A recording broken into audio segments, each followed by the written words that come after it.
Hello friends नमस्कार आपण मानकु स्वागत जणुछि Gopal tutorial Odia YouTube channel रे देखंतु बंधुगण आपण मानक पई आछि आश्रम स्कूल रे बहुत बड़ शिक्षक नियुक्तिर सुयोग कौनसी बीएड दरकार नहीं आपण जदि +3 पास करिसंती किंबा +2 पास करिसंती किंबा 10th पास करिसंती देन जॉब टी अप्लाई करि परिबे कौनसी परीक्षा होबो नहीं सीधा भर्ती जदि एप्लाय करने को चाहते वीडियो को शेष जाए देखूँ वीडियो केमिति एप्लाय करेंगे मो डिटेल्स कहि चलतु स्किप न करी आप डिटेल्स देखिए स्टेप बाय स्टेप आपन को मु बतैबी चलतु बंधुगण ता पूर्व जो मैंने भी चैनल रे नुआ अच्छा चैनल को सब्सक्राइब कर दिंतु और पाखर थिबा बेल आइकन को दबाई दिंतु जहाँफल मु किसी भी वीडियो अपलोड कले आपण मैंने पाइपर सर्वप्रथमे देखो बंधुगण who can apply all Odisha candidate apply करें जेंडर आपणकर बोथ मेल एवं female type of job Odisha government job पटेरे प्ले आपणकर वैकेंसी कौन अच्छी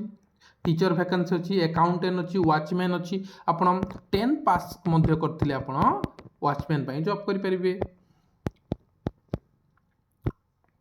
आपणकर एजुकेशन क्वालिफिकेशन कहले 10th रु जदि +3 पर्यंत अच्छी 10 रु जदि +2 पर्यंत अच्छी देन जॉब टी अप्लाई करि परिबे कौन सी बीएड दरकार नहीं टीचर एथिरे मागी नाही रे पिले देखंतु सैलरी कौन सैलरी टी आपणकर बहुत भल रहइबो सैलरी आपणकर बहुत भल रह पाखा पाखी 25 रु 30 हजार खंडे पर मंथ मिलेबो आपणकर एप्लिकेशन फी कौन रहिबो एप्लिकेशन फी कौन सी नहीं जीरो रे पिले आपण ऑफलाइन माध्यम रे अप्लाई करिवे ऑफलाइन माध्यम रे आपनकर अप्लाई हेबो एज कथा 21 रु 42 वर्ष होतबा कथा जो हमर कैटेगरी करू एसटी एससी जो 5 वर्ष रिलैक्सेशन मिलछि एवं पीडब्ल्यूडी कैंडिडेट को 10 वर्ष रिलैक्सेशन मिलछि आपनकर कोनोसी एग्जाम होबो नाही कोनोसी एग्जाम होबो नाही आपनकर इंटरव्यू माध्यम रे आपनकर सिलेक्शन करा जीवो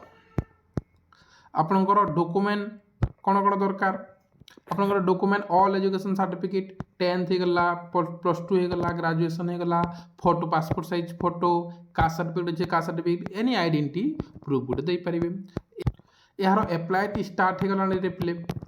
आपण यार अप्लाई टी स्टार्ट हो गलानी केमिति अप्लाई करिवे कोथि नोटिफिकेशन अछि तरंतो ऑफिशियल नोटिफिकेशन टी देखि दवा देखंतो बोले उत्कल बालश्रम नयागढ़ उत्कल बालश्रम नयागढ़ रु आसी जाइए नोटिस टी केबे नोटिस टी आसी 19/1/2024 रे आसी देखंतो बंधु जहाँ भी अपडेट आने मु आपनकर पीडीएफ सहित नोटिस सहित सब किछि आने तेणु करी जदि जॉब रो नोटिफिकेशन पाइबा को चाहते मो चैनल रे जोड़ी हंतु सब्सक्राइब रखंतु किछि भी जॉब रो को डिस्ट्रिक्ट भी आसे मु आपन मानक जणाई देबी आपनकर चाइल्ड होम एटा आछि देखंतु ए पीडीएफ टी मो टेलीग्राम चैनल रे दे देबी देखंतु रे पिले कौन कौन स्टोर कीपर कम अकाउंटेंट गोटे पोस्ट अच्छी पीटी योगा टीचर गोटे पोस्ट अच्छी हाउस मदर गोटे पोस्ट अच्छी हाउस फादर गोटे पोस्ट अच्छी कुक गोटे पोस्ट अच्छी एवं नाइट वाचर कम हेल्पर 2टी पोस्ट अच्छी टोटाल 7 गोटी पोस्ट अच्छी वैकेंसी देखंतु 7 गोटी पोस्ट वैकेंसी टी अच्छी आपणकर ए अच्छा ए पीडीएफ टी कोथि पाइबे रे प्ले आपण या तो मो टेलीग्राम चैनल रे जुड़ी हे जिवे या तो मो टेलीग्राम चैनल रे जुड़ी हे जिवे या तो आपण www.nayagarhgovernment.in रे जाई कर मध्ये पीडीएफ टी डाउनलोड करि परिबे आपणकर लास्ट डेट केबे रही छी देखंतु लास्ट डेट अछि 16/2/2026 5 PM पूर्वरु आपण एटा पोस्ट कर पकेबार अछि पोस्ट पे आपणकर क्वालिफिकेशन कौन कौन मागी रे पिले देखंतु आपण जदि अकाउंटेंट पई अप्लाई करबा के चाहते पीजी कॉमर्स थिबा कथा किंबा एमबीए करथिबा कथा गोटे पोस्ट एक्सपीरियंस जदि अछि देई परिबे पीटी पई बीपीडी करथिबा कथा आपणकर कोनोसी एटा भी गोटे पोस्ट अछि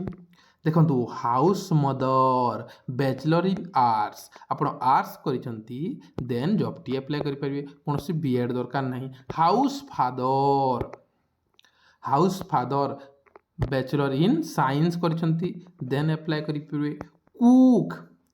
8 किंबा 10 पाठ पढ़ी देन एप्लाय करेंगे नाइट वाचर 10 किंबा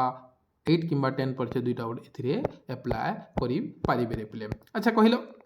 कौन एप्लाय करेंगे केमी एप्लाय कर ऑफलाइन रे एप्लाय करेंगे केमी पोस्ट मेल करेंगे सॉरी आपण पोस्टाल माध्यम रे पोस्ट करेंगे कौन पोस्ट करेंगे कौ एड्रेस से करेंगे यही एड्रेस से करेंगे रे पिले यही एड्रेस से करेंगे यही एड्रेस से आपन दिया जाइए देखो एड्रेस टी थी ये एड्रेस टी दिया जाइए 1 number 2 back side of Niagara park post Nayagarh तो ए जो लेखा अच्छे प्लेटा यही पोस्टे करेंगे जो लेखा अच्छी थे करेंगे ये आपण मैंने पोस्ट किंबा रजिस्टर पोस्ट किंबा स्पीच पोस्ट करा आपण पठे पारे फिले। थैंक यू सो मच एमतीका जॉबर नुआ नुआ अपडेट पाइबा चाहते देन चैनल को सब्सक्राइब रखु और पीडीएफ पाइबा चाहते देन टेलीग्राम ग्रुप रे मो वीडियो तले लिंक देदेवी जाकि जॉइन हो पीडीएफ टी डाउनलोड करेंगे। थैंक यू सो मच पे आज रही जय जगन्नाथ।